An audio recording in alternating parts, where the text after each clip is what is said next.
नमस्ते दोस्तों। आज के इस रोमांचक एक्सप्लेनर में हम एक बहुत ही अजीब और रहस्यमयी जंगल की कहानी की गहराइयों में उतरने वाले हैं। एक ऐसा रहस्य जो किसी को भी हैरत में डाल देगा। तो बिना किसी देरी के चलिए सीधे इस कहानी में गोता लगाते हैं।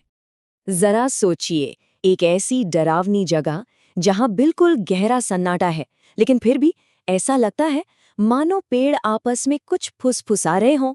और तो और बिना किसी हवा के परछाइयां हिल रही हों। फुसफुसाते जंगल यानी द विस्परिंग वुड्स की ये कहानी सच में रोंगटे खड़े कर देने वाली है।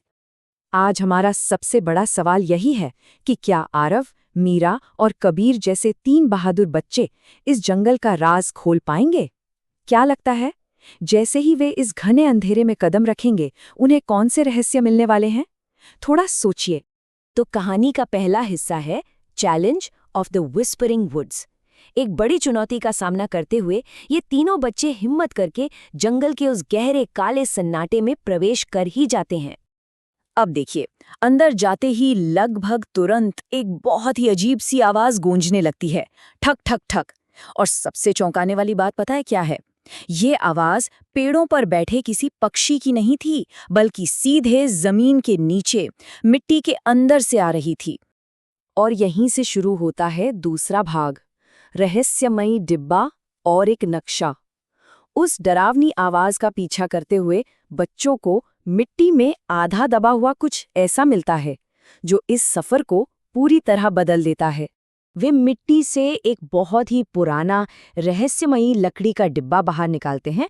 इस पर उल्लू और तारों की बड़ी ही अजीबोगरीब जादुई नक्काशी बनी हुई है और इसे एक बहुत भारी ताले से बंद किया गया है। अब इसे देखकर किसी के भी मन में यही सवाल आएगा ना कि आखिर इसके अंदर ऐसा क्या छिपा हो सकता है। तो अब सबसे बड़ा सवाल ये है, बिना चाबी के इस सदियों पुराने ताले को आखिर खोला कैसे जाएगा? क्या इसे तोड़ने की जरूरत पड़ेगी या इसके पीछे कोई जादुई तरीका होगा? जरा सोचिए।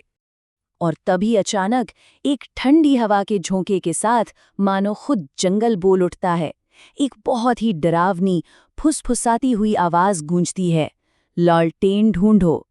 और बस यही था उनका सबसे पहला जादुई सुराग। इसके बाद तो घटनाएं बहुत ही तेजी से आगे बढ़ती हैं। वे बच्चे एक खोखले पेड़ के अंदर रखी उस पुरानी लालटेन को ढूंढ लेते हैं और जैसे ही उसे माचिस से जलाते हैं, एक अद्भुत जादुई असर होता है। डिब्बे पर बनी नक्काशी एकदम से चमकने लगती है और वो भारी भरकम ताला अपने आप झटके से खुल जाता है। लेकिन ठहरिए, डिब्बे के अंदर कोई सोने चांदी का खजाना नहीं था, बल्कि उसके अंदर एक नक्शा छिपा था। एक ऐसा नक्शा जो इस डरावने जंगल के और भी गहरे और खतरनाक हिस्से की ओर इशारा कर रहा था। और उस जगह पर एक चमकता हुआ लाल एक्स बना हुआ था। अब आते हैं तीसरे भाग पर, फुटस्टेप्स इन द डार्क, यानी अंधेरे में कदमों की आहट। सिर्फ लालटेन की हल्की सी रोशनी और उस नक्शे के सहारे आगे बढ़ते हुए ये कहानी एक बहुत ही खौफनाक मोड़ ले लेती है। यहाँ कहानी की रफ्तार अचानक तेज हो जाती है।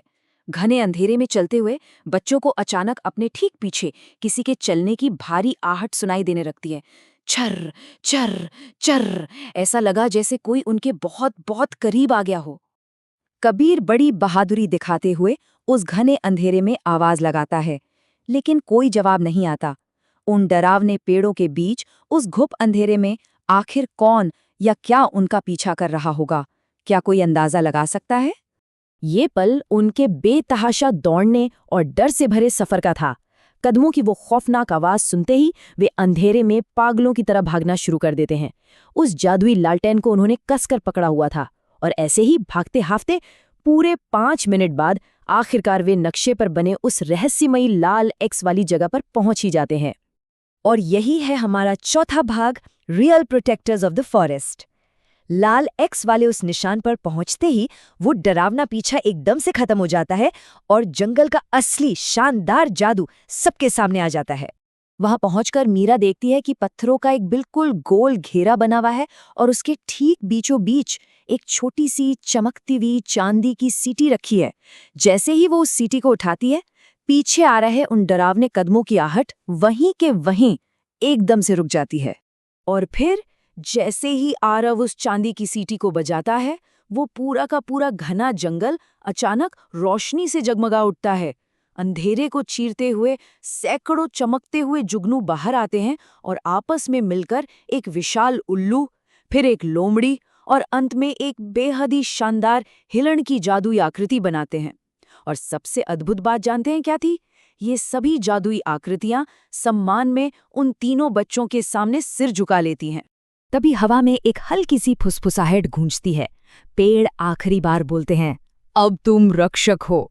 मतलब उन बच्चों ने सिर्फ एक रहस्य नहीं सुलझाया था, बल्कि उन्हें इस जादुई जंगल की रक्षा करने के एक बहुत ही अहम मिशन के लिए चुना गया था। ये सच में रोंगटे खड़े कर देने वाला पल था। लेकिन ये जादुई पल जितनी तेजी से आया था, उतनी ही तेजी से खत्म भी हो जाता है। वो जादुई नक्शा अचानक जलकर राख बन जाता है, लालटेन की लौ फड़फड़ाती है और बुझ जाती है, और वो जंगल वापस अपने उसी सामान्य गहरे अंधेरे में डूब जाता है। इसके बाद बच्चे सुरक्षित दौड़कर अपने शहर के किनारे वापस आ जाते हैं।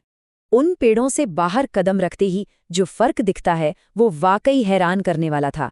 एक तरफ पीछे वो जादुई दुनिया थी जो रहस्यमयी फुसफुसाहटों और चमकते जानवरों से भरी थी, और दूसरी तरफ बाहर आते ही वो एकदम शांत और साधारण सा जंगल बन जाता है, जैसा कि बाकी दुनिया को दिखाई देता है।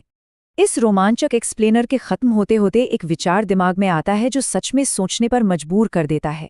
वो नक्शा तो राख हो गया, लेकिन बच्चों के पास जो चांदी की सीटी है वो तो बिल्कुल असली है ना।